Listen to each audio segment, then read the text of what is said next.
গত রোববার একজন বাংলাদেশি তরুণী আমেরিকার নিউ ইয়র্কে এই যে ময়লার ট্রাকের ধাক্কায় প্রাণ হারায়। আর এই মর্মান্তিক দুর্ঘটনাটি ঘটে নিউ ইয়র্কের কুইন্সের উড সাইডে। এই যে এখানে একটা ময়লার ট্রাক দেখা যাচ্ছে।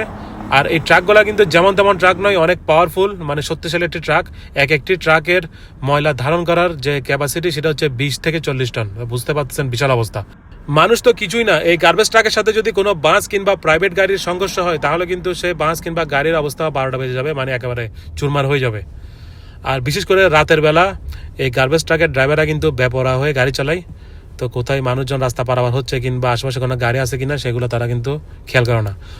আর ঘটনাটা যেদিন ঘটেছিল সেদিন ছিল রোববার রাত, কারণ রোববারের রাতের বেলা কিন্তু তেমন ট্রাফিক থাকে না যেহেতু উইকেন্ড। তো সে কারণে যারা ময়লা ট্রাকগুলো চালায় একেবারে বেপরোয়া গতিতে গাড়িগুলো চালায়। তো যে গাড়িটা চালাচ্ছিল সে কিন্তু একজন মহিলা ছিল, বয়স হচ্ছে 38। তারও মাইনর ইনজুরি হয়েছে, কিন্তু সবচেয়ে বড় কথা হচ্ছে যার প্রাণ গেছে সেটা তো আর ফিরে আসবে না। তো এই কারণেই যারা এই ধরনের কাজগুলো করতেছে, বিশেষ করে স্যানিটেশন ডিপার্টমেন্টে যারা কাজ করে কিংবা এই যে ময়লা ট্রাকগুলো চালায় তাদেরকে একটু সতর্ক থাকা উচিত।